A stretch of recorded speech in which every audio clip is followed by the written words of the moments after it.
नमस्कार, आप देख रहे हैं वीआईपी न्यूज और मैं हूं आपके साथ राखी लांबा। बुलेटिन का आगाज करेंगे इस वक्त की बड़ी और अहम खबर के साथ। इस वक्त की बड़ी और अहम खबर मधुपुर उपचुनाव से जुड़ी हुई। मधुपुर उपचुनाव में महागठबंधन के प्रत्याशी की जीत हुई है। इस वक्त की बड़ी और अहम खबर, लगभग 7,500 वोटों से जीते हैं हफीजुल अंसारी।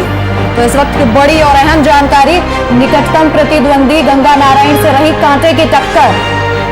तो मधुपुर का रण जेएमएम ने जीत लिया है। फिलहाल आधिकारिक घोषणा का इंतजार सभी लोग कर रहे हैं। तो इस वक्त की बड़ी और अहम खबर सीधे मधुपुर से,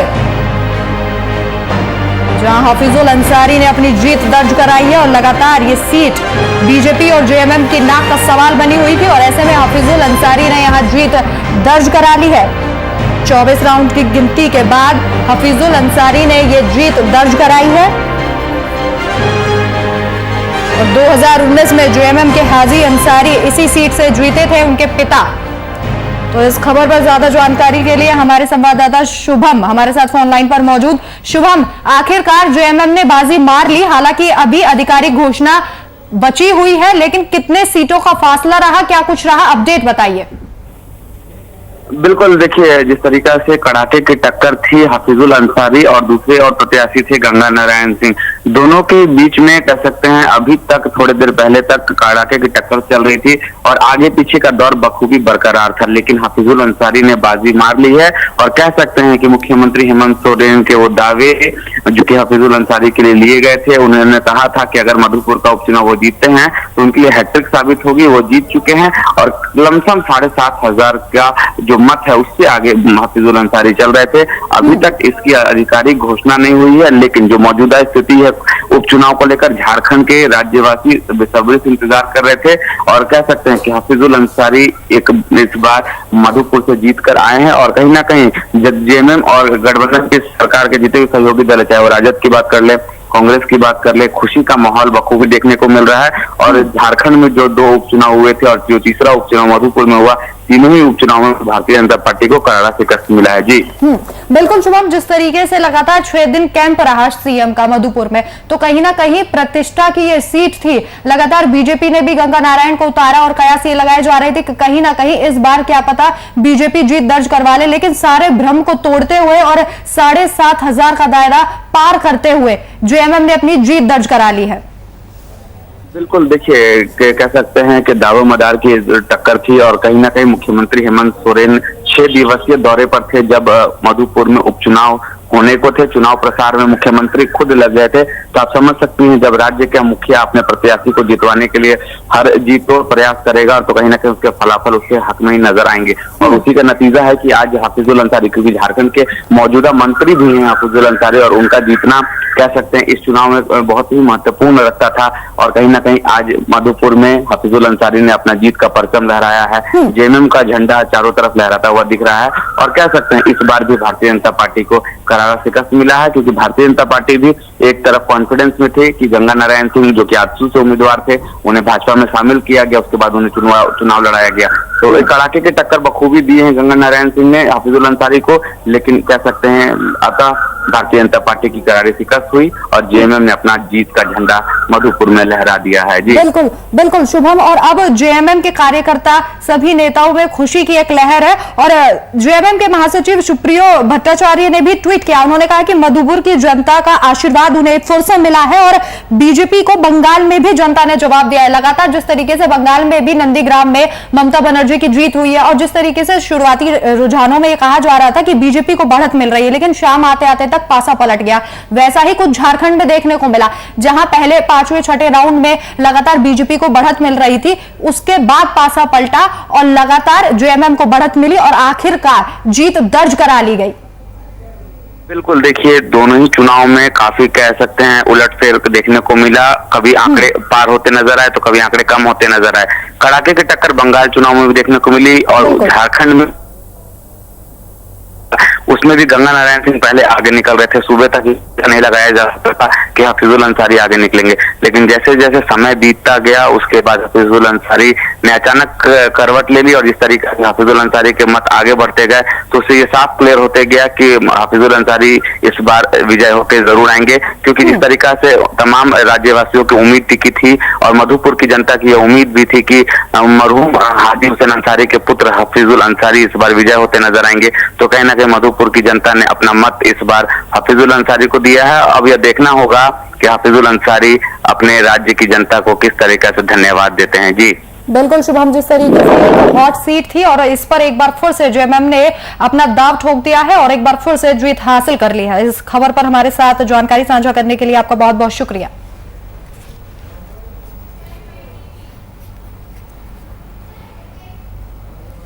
वहीं पश्चिम बंगाल की सबसे हाई प्रोफाइल सीट कहे जाने वाली नंदीग्राम में सीएम ममता बनर्जी ने जीत दर्ज कर ली है। बेहद रोमांचक मुकाबले में ममता बनर्जी ने करीब 1200 वोटों से बीजेपी के शुभेंदु अधिकारी को पटखनी दी और यहां मुकाबला दो पुराने सहयोगी के बीच था।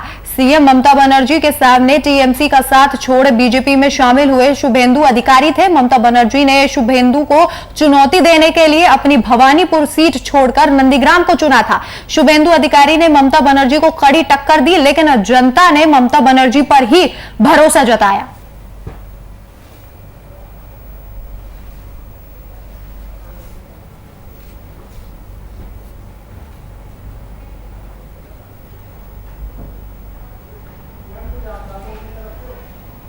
तो पश्चिम बंगाल की सबसे हाई प्रोफाइल सीट पर आखिरकार ममता बनर्जी ने अपना दबदबा कायम रखा और अपनी सीट भवानीपुर छोड़कर नंदीग्राम से चुनाव लड़ने का फैसला कहीं ना कहीं उनका ठीक था और उन्होंने जीत दर्ज कराई और 1200 वोटों से शुभेंदु अधिकारी को पटखनी दे दी। लगातार इस सीट पर सभी की नजरें थी। हालांकि 5 राज्यों में चुनाव था, लेकिन बंगाल का जो चुनाव था वो सबसे अहम माना जा रहा था और सबसे ज्यादा चरण में चलने वाला चुनाव भी बंगाल में किया गया।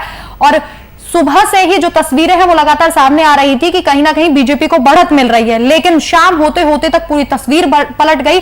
पूरा जो एक आंकड़ा है वो बदल गया और नंदीग्राम में ममता बनर्जी ने जीत हासिल कर ली है।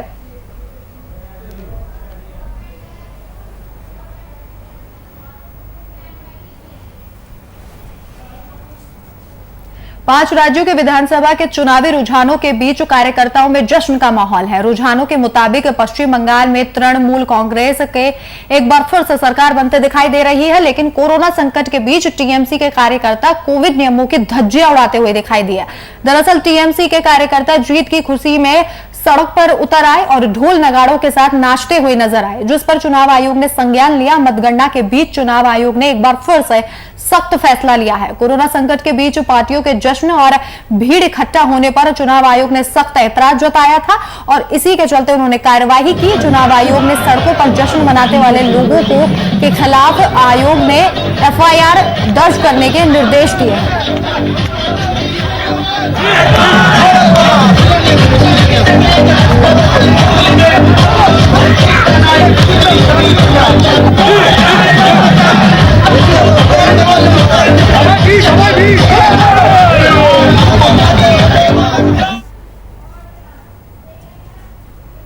बिहार में बढ़ते कोरोना संक्रमण को देखते हुए विपक्ष की पार्टियां सीएम नीतीश कुमार पर लगातार हमलावर हैं। पूर्व सांसद और जाप प्रमुख ने पटना स्थित पार्टी कार्यालय में प्रेस कॉन्फ्रेंस कर नीतीश कुमार पर खूब जुबानी हमला साधा।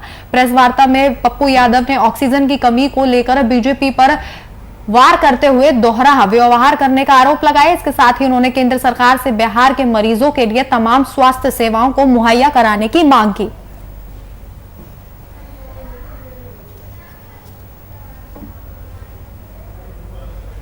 होना चाहिए 50 लाख लाश, भारत के 50 लाख लोगों को प्रभावित करने वाले लाशों पर हम मोदी जी से आग्रह करेंगे कि अब शमशान में भी बीजेपी का झंडा फहराई। बड़ी मेहरबानी। और आज उनको खुशी मनाना चाहिए 50 लाख लाशों के मातम का, कि मैं ऐसा मानता हूं बहुत महत्वपूर्ण। दूसरी चीज, मोदी जी बिहार क्या बिगाड़ा आपको? वैसे तो बिहार कभी सीखती है नहीं, बिहार की जनता। बंगाल की जनता को बधाई। वहीं पश्चिम बंगाल चुनाव के नतीजे सामने आ चुके हैं और बीजेपी को करारी शिकस्त का सामना करना पड़ा। बीजेपी की इस हार ने बिहार में बैठे विपक्ष को बीजेपी पर वार करने का खुला मौका दे दिया है। जहां प्रमुख पप्पू यादव ने पटना में आयोजित पीसी में प्रधानमंत्री नरेंद्र मोदी पर खूब पलटवार किया। उन्होंने मोदी पर तंज कसते हुए बंगाल की जनता को देश को बचाने के लिए बधाई दी और इसके साथ ही बीजेपी की हार पर बिहार की जनता को बंगाल की जनता से सीखने की नसीहत दी।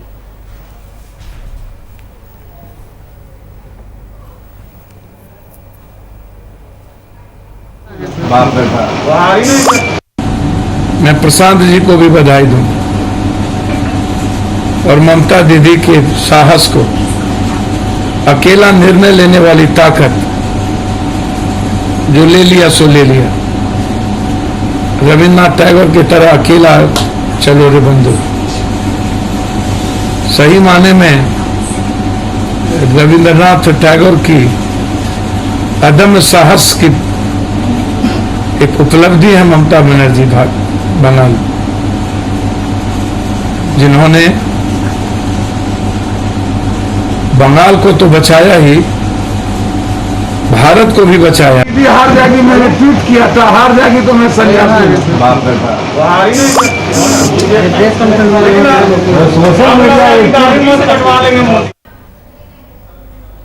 कोरोना काल में बिहार की स्वास्थ्य व्यवस्था पर सीएम नीतीश कुमार पर निशाना साधते हुए एलजेपी के राष्ट्रीय सचिव मिथिलेश सिंह ने प्रेस वार्ता का आयोजन किया। मुंगेर में आयोजित इस पीसी में मिथिलेश सिंह ने अस्पतालों में बेड नहीं मिलने और अन्य स्वास्थ्य संबंधित दुर्दशा के लिए सीएम नीतीश कुमार को जिम्मेदार ठहराया। इसके साथ ही ऑक्सीजन की उपलब्धता और कई अन्य मुद्दों को लेकर एलजेपी सचिव ने सीएम नीतीश कुमार पर तीखी टिप्पणी की।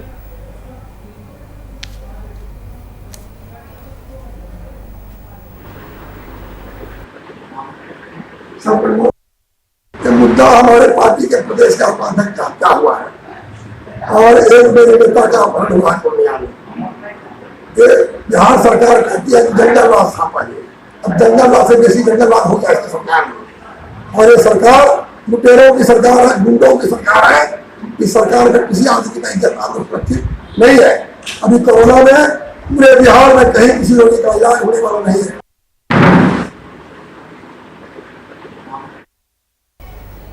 वहीं पूर्णिया में एलजेपी नेता अनिल कुमार उरांव की हत्या कर दी गई। अपराधियों ने 3 दिन पहले उनका अपहरण किया था और छोड़ने की एवज में 10 लाख की फिरौती मांगी थी। परिजनों ने डर से अपराधियों के द्वारा बताई गई जगह पर फिरौती की रकम भी दे दी थी, लेकिन फिर अपराधियों ने एलजेपी नेता को मौत के घाट उतार दिया। आज सुबह उनकी लाश केनर नगर थाना क्षेत्र के बुठा मोड़ के पास मिली तो इलाके में सनसनी मच गई। इसको देखते ही देखते लोगों की भीड़ वहां पर इकट्ठा हो गई। घटना से आक्रोशित लोगों ने शहर में बवाल खड़ा कर दिया।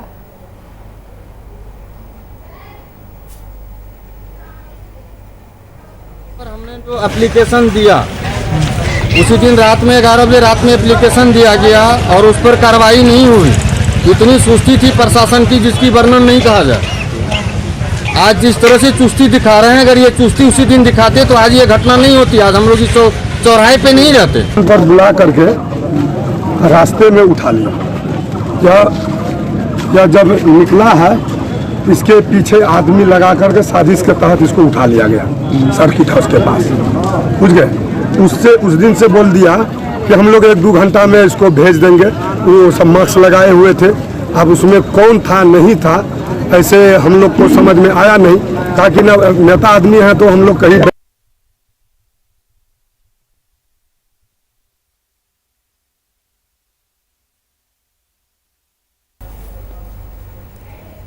तो विधानसभा चुनाव लड़ चुके थे सुनील उरांव और अपराधियों ने पहले अपहरण किया और उसके बाद उन्हें मौत के घाट उतार दिया। बताया जा रहा है कि जो रकम अपराधियों के द्वारा मांगी गई थी वो पैसे भी परिजनों ने डर से वहां पहुंचा दिए थे, लेकिन इसके बावजूद भी अपराधियों ने इस वारदात को अंजाम दिया और अनिल उरांव की हत्या कर दी।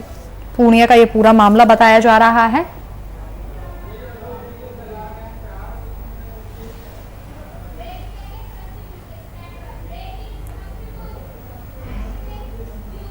तो इसी बीच रुक करेंगे एक बड़ी खबर का जो सीधे समस्तीपुर से आ रही है। तो समस्तीपुर से इस वक्त की बड़ी खबर, बदमाशों ने दिन दहाड़े लूट की वारदात को अंजाम दिया है। तो समस्तीपुर से इस वक्त की बड़ी और अहम जानकारी, बदमाशों ने दिन दहाड़े लूट की वारदात को अंजाम दिया। ज्वेलरी दुकान से लाखों का सोना लूटकर बदमाश फरार हो गए। तो इस वक्त की बड़ी और अहम खबर, सीसीटीवी फुटेज की मदद से जांच में जुटी है पुलिस। लगातार सीसीटीवी की मदद से बदमाशों की पहचान कर रही है पुलिस। नगर थाना क्षेत्र के गुदरी बाजार का मामला। इस खबर पर जानकारी साझा करने के लिए केसर खान हमारे संवाददाता फोन लाइन पर मौजूद। केसर, बदमाशों ने दिन दहाड़े लूट की वारदात को अंजाम दिया है, क्या पूरा मामला विस्तार से बताइए।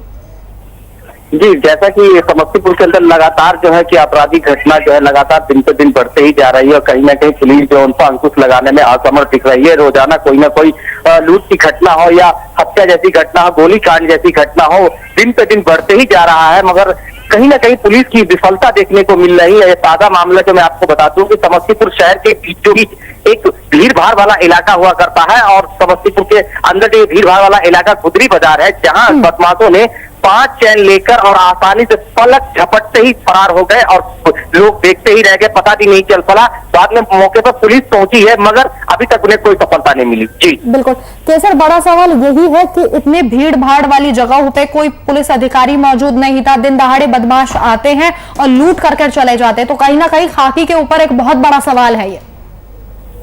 जी बिल्कुल, देखा जाए तो समस्तीपुर का एक बहुत बड़ा भीड़ वाला इलाका हुआ करता है और लगातार पुलिस की जो है पेट्रोलिंग की व्यवस्था भी होती रहती है, मगर जिस तरह से पुलिस की कार्यशैली पे सवाल उठता है कि इस भीड़ भाड़ वाले इलाके में बदमाश घुसते हैं और सोनार की दुकान के अंदर और 5 चैन दिखाने को कहते हैं और चैन दिखाने के बाद एक बदमाश जो है बाहर में मोटरसाइकिल लेके खड़ा होता है और जैसे ही दुकानदार पलक झपटते हैं उतनी देर में ही जो है कि जो बदमाश होते हैं वो 5 चैन लेके और चंपत हो जाते हैं और पता भी नहीं चल पाता है। इसके बाद जो है वहाँ हरकम मच जाता है, दुकानदार बोलता है कि लूट की यदि घटना हो गई, इसके बाद वहाँ हरकम मच जाता है, लोगों की भीड़ इकट्ठी रहती है। मौके पर पुलिस पहुंच गई है और सीसीटीवी फुटेज को खंगाल रही है और अपराधियों को पकड़ने की कोशिश में लगी हुई है। जी बिल्कुल कैसर, इस तरह की वारदात से इलाके में हड़कंप मचा हुआ, लगातार सनसनी बनी हुई है, क्योंकि सबसे बड़ा सवाल खड़ा होता है कि आम आदमी सुरक्षित नहीं है। तमाम जानकारी हमारे साथ साझा करने के लिए आपका शुक्रिया। यूपी में पंचायत चुनाव की मतगणना लगातार जारी है। हालांकि बलिया में इस दौरान सरकार के द्वारा जारी की गई गाइडलाइनों का खुलेआम उल्लंघन किया गया। मतगणना केंद्र पर लोगों की भीड़ इतनी प्रचंड देखी गई कि पुलिस भी लोगों को संभालने बेबस दिखी। यहाँ पर कोई प्रशासन की व्यवस्था नहीं है और जितने भी यहाँ पर हो रहा है सब दुर्व्यवस्था के अलावा दूसरा कुछ नहीं है। कौन सा स्थान है ये? Intermediate college. यहाँ करके आप क्या कहना चाहते हैं? स्थिति बहुत बेकार है। प्रशासन यहाँ के नियम महोदय कुछ व्यवस्था नहीं किए हैं। वहीं गिरिडीह जिले भर में कार्यरत पुलिस कर्मियों को कोरोना महामारी से बचाव और सही इलाज के लिए पपरवाटर स्थित न्यू पुलिस लाइन में कोविड सेंटर का उद्घाटन किया गया। इस उद्घाटन समारोह में पुलिस अधीक्षक अमित रेणु भी शामिल हुए। इस आयोजन में अस्पताल में ऑक्सीजन के साथ साथ अन्य महत्वपूर्ण सुविधाओं को भी यहां उपलब्ध कराया जाएगा। यह अस्पताल फिलहाल 10 बेड का बनाया गया है और बाद में इसे 15 बेड में तब्दील कर दिया जाएगा।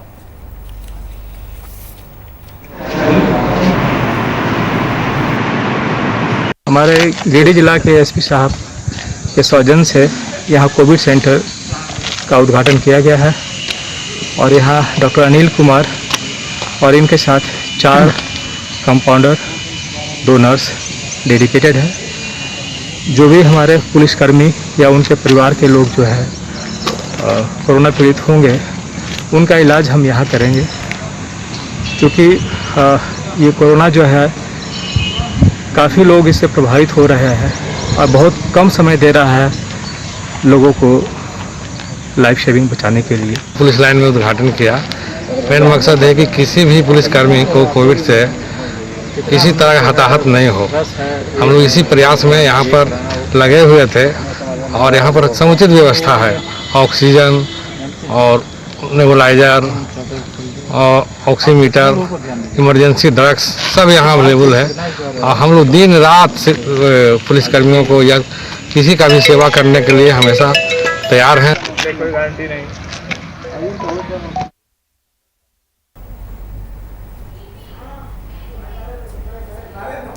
समस्तीपुर जिले के हसनपुर थाना अंतर्गत दूधपुरा बाजार में दिन दहाड़े बाइक पर सवार 3 अपराधियों ने एक युवक को गोली मार दी, जिसमें युवक गंभीर रूप से घायल हो गए और घायल अवस्था में परिजनों ने बेहतर इलाज के लिए बेगूसराय के एक निजी अस्पताल में भर्ती कराया। घटना के कई घंटों बाद तक हसनपुर थाना पुलिस के नहीं पहुंचने से लोग आक्रोशित हो गए। वहीं स्थल से एक जिंदा कारतूस बरामद किया है।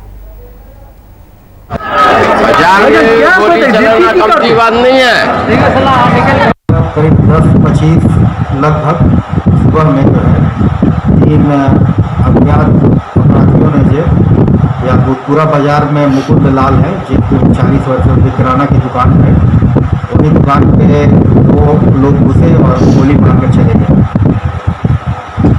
अभी तो वो इलाजरत है, वो गोली लगी है मुकुंद लाल को। अभी पूछताछ नहीं हो पाई है। मुकुंद लाल जो व्यवसायी थे, बहुत अच्छे व्यक्ति थे, वो किसी से किसी प्रकार का दुश्मनी भी नहीं था। पता नहीं रास्ते से अभी एक बैग सवार 3 व्यक्ति ने उन्हें गोली मारते हुए और चले गए और अभी तक हमारे दूधपुरा क्रिकेट से कोई प्रशासन नहीं आए। मैंने बराव को फोन किए हैं, बराव बोले बस जस्ट मैं आ रहा हूँ। एसडीओ साहब को मैंने फोन किए और मैं एसडीओ साहब से बराव से और डीएसपी साहब से मैं रिक्वेस्ट करता हूँ, आप यथि शीघ्र यहाँ आकर के और इस समस्या को देखें।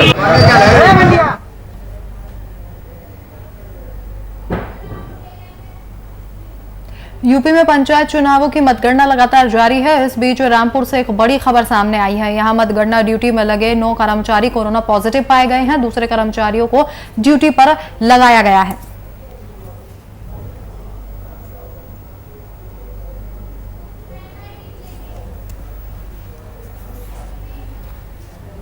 कन्नौज में जारी पंचायत चुनाव का वोट काउंटिंग लगातार जारी है। इस बीच सुरक्षा को लेकर प्रशासन लगातार चाक चौबंद है। सुरक्षा का जायजा लेने के लिए कानपुर के जोनल आईजी मोहित अग्रवाल ने जनपद के विभिन्न मतगणना स्थलों का निरीक्षण किया। इस दौरान उन्होंने मौजूद पदाधिकारियों को महत्वपूर्ण दिशा निर्देश भी दिए। इस दौरान मौके पर कन्नौज के एसपी समेत कई अन्य पुलिस पदाधिकारी मौजूद रहे।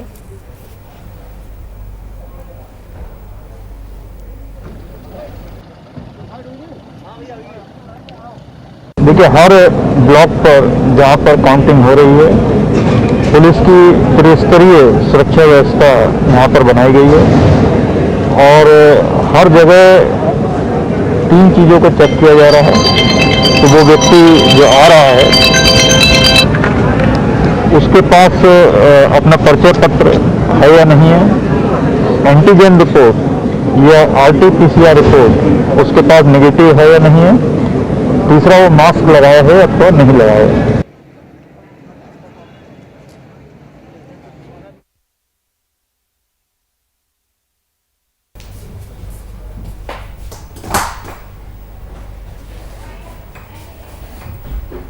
फिलहाल इस वक्त के बुलेटिन में मेरे साथ इतना ही। देश और दुनिया की तमाम बड़ी खबरों के लिए देखते रहिए VIP न्यूज। नमस्कार।